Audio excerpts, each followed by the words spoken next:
मानिए मैं कोई फिल्म का या जर्नलिस्ट नहीं हूं, फिल्म के कलाकार कभी कभी जरूर मिल जाते हैं जिनके लिए मुझे करना होता है। मनोज भाई, मैंने आपके लिए इंटरनेट, गूगल, तमाम चीजें खोजी।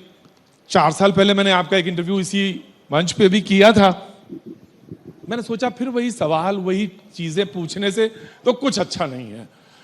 तो अच्छा तो ये हो कि ये जो सामने बैठे हैं मेरे, इनके दिमाग में बहुत सारे सवाल होते हैं।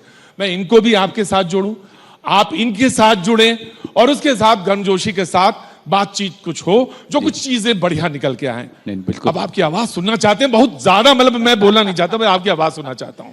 नहीं, सबसे पहले तो आप सबको नमस्कार, बहुत बहुत धन्यवाद, थैंक यू, बहुत बहुत धन्यवाद कि आप सब ने मुझे यहाँ बुलाया, न्यूज़ 18 का, जिन्होंने ये प्रस्तावना मेरे सामने रखी। और मैं दिल्ली में ही था, तो मैंने कहा कि जिन लोगों के साथ बरसों से मैं जुड़ा था, और हम फिल्म वालों की एक कमाल की चीज़ है, खास करके हमारे देश में, कि हम और मीडिया चाहे भले ही दूर दूर एक दूसरे से नफरत करते हो, लेकिन मैं तो बहुत मोहब्बत करता हूं आपसे। एक दूसरे के बिना काम मैं भी तो नहीं कह चलता। सकता हूं कि I love you. I love you. ये पति पत्नी के साथ के जैसा है, जिनके साथ रहा ना जाए, जिनके बिना सहा ना जाए। जी जी, तो हमारे इन लोगों के साथ में तो ये इन्होंने निमंत्रण भेजा, और मुझे बड़ी खुशी है जिस तरह का आयोजन इन्होंने, ये पूरा माहौल बनाया हुआ है, इसका हिस्सा हो करके मैं काफ़ी प्रसन्न हूँ। और आशा करता हूँ कि प्रत्येक भाई की अगुवाई में ये पूरा का पूरा सेशन जो है यादगार बनेगा। मनोज भाई, हाँ। ये ना थोड़ा थोड़ा भाषण जैसा हो गया। आप तुम इसको तमीज को भाषण कहने लगोगे तो अरे कैसे पीछे चलेगा? मुड़ के देखिए जरा। क्या बात है, इतना कलरफुल आदमी, इतना रंगीन आदमी। हाँ, मुझे तो देख के, मतलब आपने जो बोला तो मुझे लगा इन लोगों ने भी सिर हाँ हाँ हाँ हाँ सही होगा। जरा वो कुछ आज आप अपने अंदाज में हो और हम सिर्फ बंद मुंह करके आंखें ऐसे हा देखते रहें, बस ऐसा आनंद आ जाए।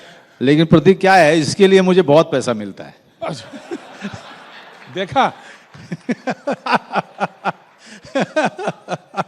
बाजी बाजी बाजी बाजी, क्या हो गया? सब खैरियत तो है ना? हाँ, हमने ना माना, इनके जाए ना दियल जाई। देखिए आपके पास वाले ही आ गए बिल्कुल। जात कहाँ बानी पाजी? अभी तो आयल बानी, अभी रहें खाएम सूते में फिर जाए। मैं आपसे एक चीज बस शुरुआत कर देता हूं। मैं बिस्मिल्लाह करता हूं, श्री गणेश करता हूं आपसे। वो मैं देख रहा था आपका गुलमोहर, 25 साल हुए मात्र से लेकर गुलमोहर तक यात्रा।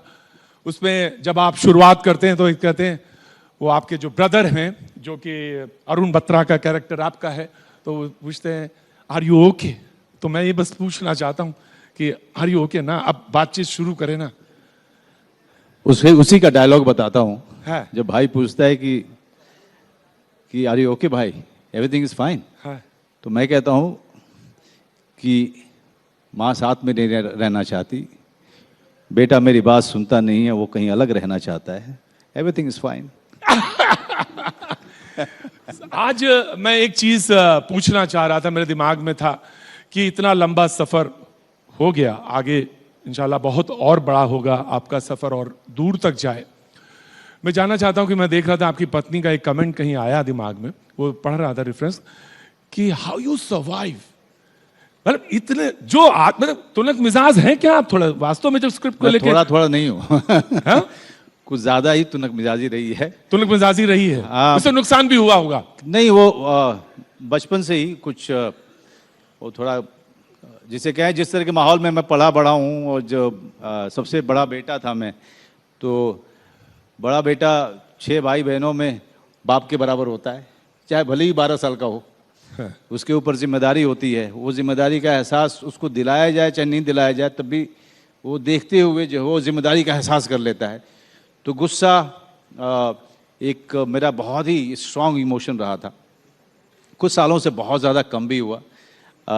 तो तुनक मिजाजी तो वो स्क्रिप्ट को लेकर है, और पॉजिटिवनेस जो है वो मैं फैमिली वाला चक्कर बाद में पूछूंगा, लेकिन पहले ये जानना चाहिए तुनक मिजाजी वो लेकर कि how you survive as an actor इतने समय तक, भाई ये नहीं करेंगे, ये रोल करेंगे, ये नहीं करेंगे। हाँ, वो रहा है मेरा, क्योंकि मैं जब मुंबई शहर गया था तो मैं विलेन बनने नहीं गया था।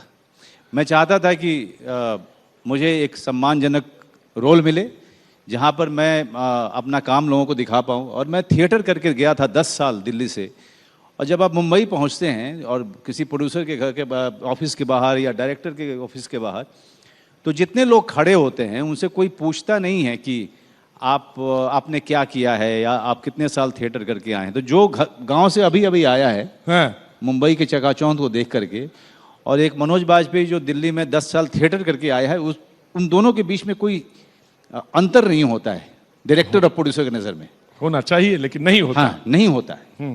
तो ये पूरा जो चक्कर चाल था उसको देखते हुए, तो हर दिन आप अगर भूखे सो रहे हैं, पॉकेट में पैसा नहीं है, तो एक किसी बहुत बड़े आदमी ने कहा था कि humility is something that a struggler can not afford.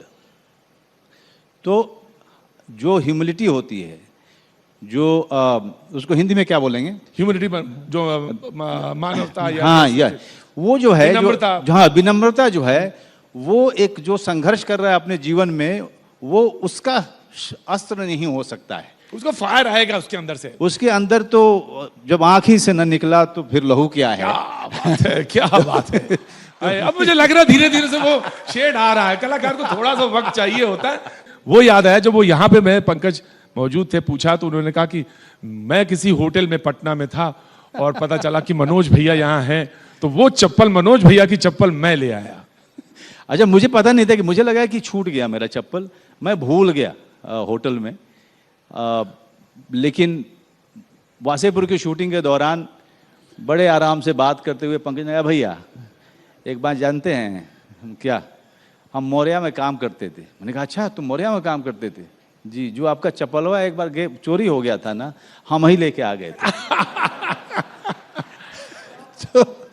तो मेरे साथ में आप सही कह रहे हैं, तो चप्पलों का बड़ा किस्सा है, बहुत सारी बात लंबी हो जाएगी, और ये कुछ और इंतजार में बैठे हैं आपके बहुत देर से, और आप जो लेके आए वो सुनाइए, क्योंकि सिलसिला है ये। तो मैं एक सवाल से दूसरा सवाल निकाल लूंगा, दूसरे से तीसरा, मेरा काम ये है जी। और आपके पास कोई अच्छा मसाला है तो सुनाइए। आज मैं देखिए क्या है कि रामधारी, आपके ही सारे सहयोगी जो हैं मुझे तब से बोले जा रहे थे कि रामधारी सिंह दिनकर को आप जरा पढ़ के बताइए, सुनाइए। वाह, दोहा प्लीज क्लैप।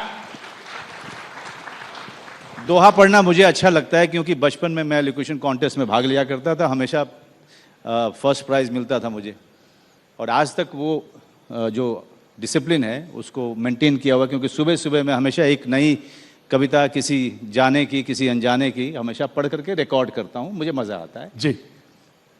तो अब सब लोग कृष्ण की चेतावनी, क्योंकि वो मैंने कई बार पढ़ा है, फिर इन्हीं साहब ने कहा कि नहीं नहीं, वो तो आशुतोष राणा से अभी हमने करा लिया है, तो वो नहीं, कोई दूसरा पढ़ के बताइए।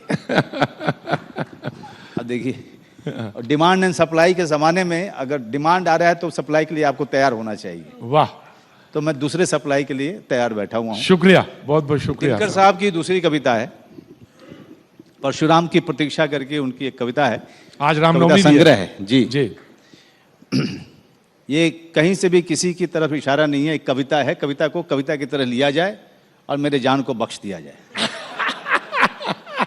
मैं इस पे कोई सवाल नहीं पूछूंगा आपसे, मैं इस पे कोई सवाल नहीं पूछूंगा। जी ठीक है जी। जी, इरशाद।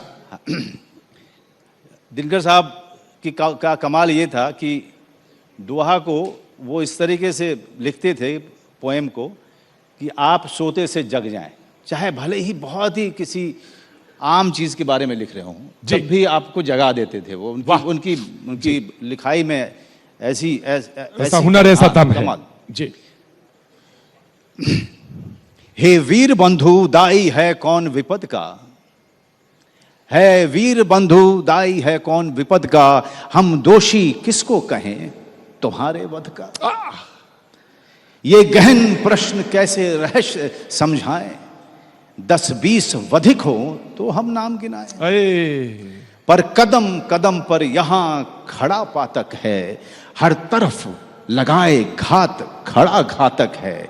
घातक है जो देवता सदृश दिखता है, वाह, घातक है जो देवता सदृश दिखता है, लेकिन कमरे में गलत हुक्म लिखता है। जिस पापी को गुण नहीं गोत्र प्यारा है, समझो उसी ने हमें यहां मारा। क्या बात है, अद्भुत अद्भुत। जो सत्य जानकर भी न सत्य कहता है, जो सत्य जानकर भी सत्य, सत्य जानकर भी न सत्य कहता है, या किसी लोभ के विवश मूक रहता है, उस कुटिल राजतंत्री हृदय को त्रिक है। ये मूक सत्यहंता कम नहीं वधिक है। चोरों के हैं जो हितु, ठगों के बल हैं, वाह, जिनके प्रताप से पलते पाप सगल हैं, जो छल प्रपंच सबको प्रशय देते हैं, या चाटुकार जन से सेवा लेते हैं। ये पाप उन्हीं को हमको मार गया है, भारत अपने घर में ही हार गया है। क्या बात है, अद्भुत। है कौन, है कौन, है कौन यहां कारण जो नहीं विपद का? जी, है कौन यहां कारण जो नहीं विपद का? किस पर जिम्मा नहीं है हमारे वध का? क्या बात है। जो चरम पाप है हमें उसी की लत है। वाह, जो चरम पाप है हमें उसी की लत है। दैहिक बल को कहता ये देश गलत है। धन्यवाद। कविता पढ़ी और इसीलिए आप एक्टिंग के किंग कॉन्ग हैं, इसमें सच है। मैं बहुत सारे सवाल थे, आपने वेट कम किया, आपका रिजीम जानना चाहता था, कैसे कितने घंटे की आप जल्दी जल्दी मुझे बता दिए कितने घंटे की फास्टिंग हो रही है और क्या रिजीम है आपका, जानना चाहते हैं लोग। इतने व्यक्तिगत सवाल करेंगे इसके बाद क्या सवाल करने, और उसके साथ ये भी एक समय की बात। मुझे डर ये लग रहा है कि इसका जवाब तो मैं दे दूंगा, इसके बाद आपका सवाल क्या आएगा? नहीं पूछूंगा, ये तय है कि नहीं पूछूंगा। नहीं, सुबह 5 बजे उठता हूँ, पूजा पाठ, फिर थोड़ा एक कविता को रिकॉर्ड करना, उसके बाद फोन करके किसी ना किसी डायरेक्टर से काम मांगना। अच्छा, अभी भी मुझे सवाल नहीं पूछना है, सवाल नहीं पूछना है। अभी भी काम मांगता हूं। देखिए क्या है, काम मांगना अनुशासन में होना चाहिए, क्योंकि आपने अपने गांव को, ये पूरे ऐशो आराम को, अपने माँ बाप को किस लिए छोड़ा था? काम के लिए छोड़ा था, तो काम मांगने में शर्म नहीं आनी चाहिए। I just have one question for you, Manoj. When can we expect Family Man season 3? ऐसा आज ही सुबह एक चिड़िया उड़ते हुए मेरी खिड़की में बैठी और उसने कहा कि शायद शूटिंग इस साल के अंत में कर सकते हैं हम लोग, शायद, और अगर पैसे वैसे के बाद सब सही हो गई तो शायद कर ही लेंगे।